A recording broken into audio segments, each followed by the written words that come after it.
Այս ոդքասթի շրջանակներում մենք խոսենք իրավաբանական անձանց սնանկ ճանաչվելու ընթացակարգի մասին։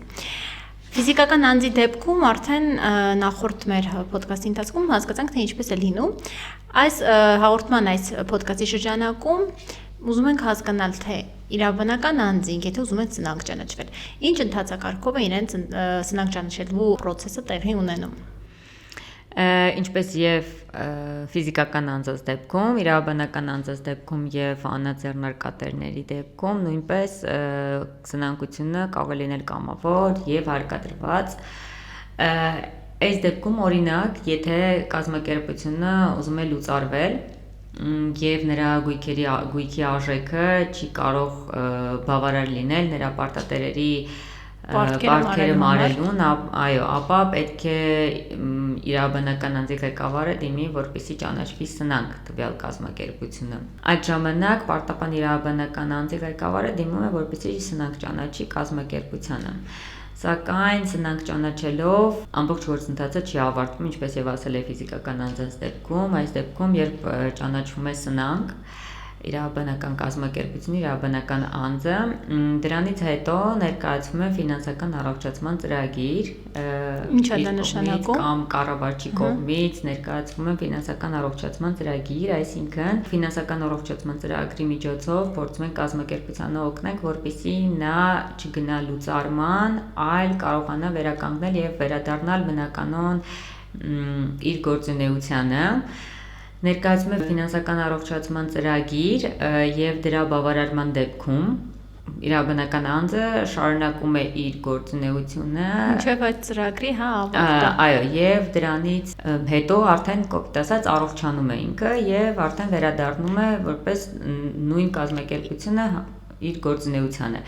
Իսկ երբ մերժվում է օրինակ ֆինանսական առողջացման ծրագիրը կամ օրինակ գործունեության վերսկսումը, այդ դեպքում արդեն սկսվում է լուծարային process-ը։ Իսկ առողջացման ծրագրի հետ կապված օրենքը ինչ-որ հստակ ժամկետ տալիս է, որ օրինակ 1 տարվա ընթացքում դու պետք է առողջանա, քո ֆինանսական վիճակը, այսպես ասած, առողջանա, թե ժամկետներ սահմանված չի օրենքով։ Ֆինանսական առողջացման ծրագիր է ներկայացվում դատարան եւ ֆինանսական առողջացման ծրագիրը բավարարվելուց հետո սկսում է արդեն այդ process-ը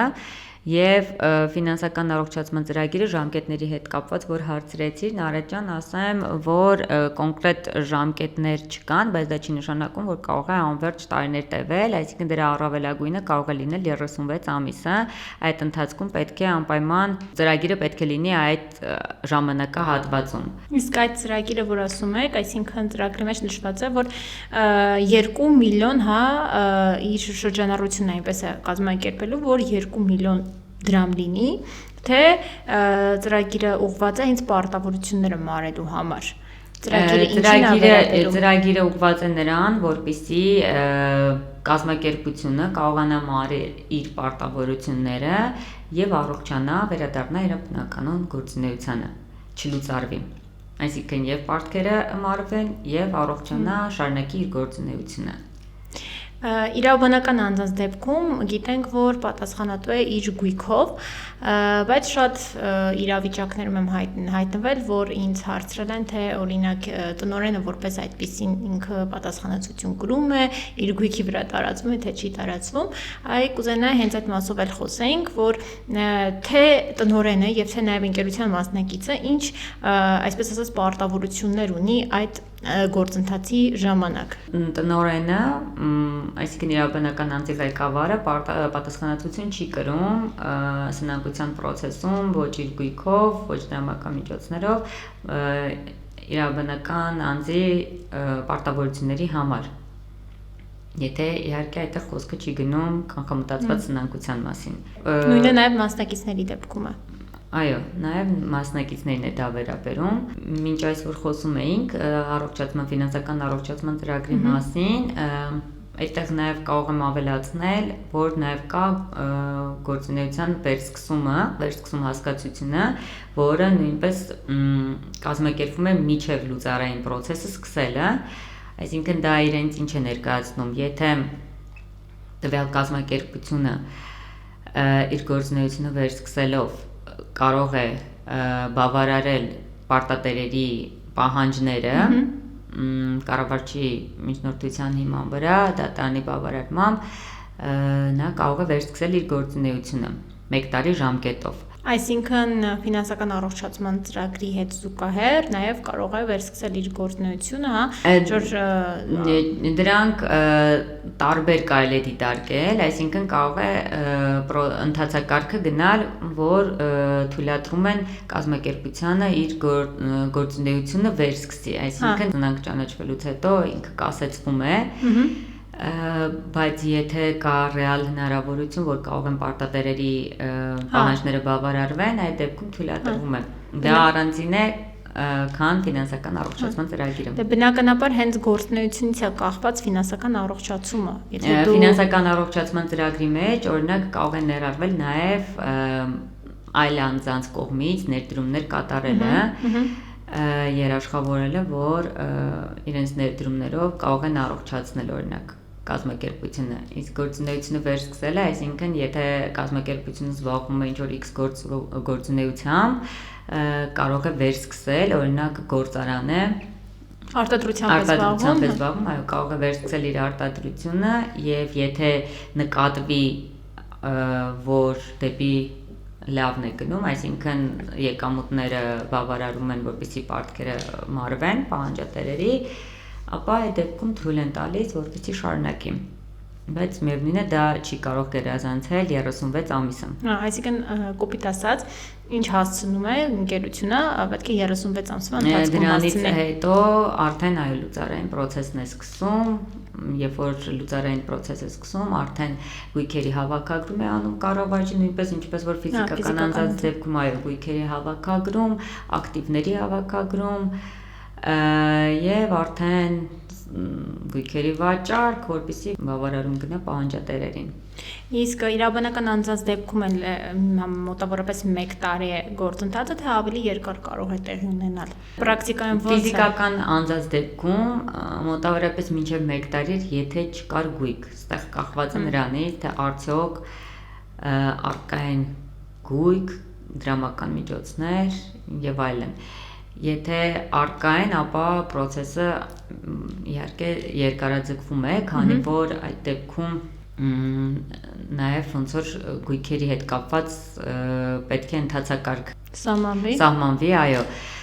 գույքերը պետք է հանեն օրինակ սակարկություններով վաճառվելուն կամ ուղղակի վաճառքներով վաճառելուն, որպեսզի դրանից ստացված գումարները բաշխվեն պարտատերերի միջև։ Եվ նաև ասեմ, որ եթե կազմակերպությունը ունի գույք արտերկրում, սնանկության կառավարիչը կարող է դիմել տվյալ երկրի, դա կատարվում է արդարադատության նախարարության միջոցով, իհարկե դատարանի որոշմամբ, մեր Հայաստանի Հանրապետության դատարանի որոշմամբ, արդարադատության միջամտությամբ, եթե առկա են Հայաստանի Հանրապետության միջազգային պայմանագրերով նախատեսված դեպքեր, դիմում են արտերկրի, այո, դատարաններին, որպեսզի արգելադրվի գույքի վրա, արգելանք տրվի, բայց այդ արգելադրման ընթացակարգը արդեն տեղի ունենում տվյալ կոնկրետ տվյալ երկրի օրենսդրությանը համապատասխան, նաև այդ մասով ասեմ, եւ գույքերի հետ կապված է, չէ՞, ասում process-ը կախված է, ընթացակարգը կախված է դրանցից, այսինքն նայեք, եթե սակարկություններով պետք է գույքը հանվի վաճառքի, այս դեպքում աճուրդ է տեղի ունենում եւ ամեն չկայացած աճուրդից հետո եւս մեկ աճուրդ, ինչքան է մինչեւ աճուրդը տեղի ունենում, դրանից հետո 15 օր ժամկետում նորից է աճուրդ կանում։ Իսկ գույքի արժեքը ընկնում է յուրաքանչյուր Այո, աճուրդով։ իհարկե, ամեն չկայացած աճուրդից գույքի արժեքը 10%-ով նվազում է։ Մինչև 18 Իսկ եթե ընդհանրապես չի վաճառվում, մինչև 18 աճուրդ կարող է գինը իջնել, 18-րդ չկայացած աճուրդից հետո գինը կանգնում է։ Գույքը եթե չի վաճառվում, սնանկության վարորդը չի ավարտվում, քանի որ առկա է գույք եւ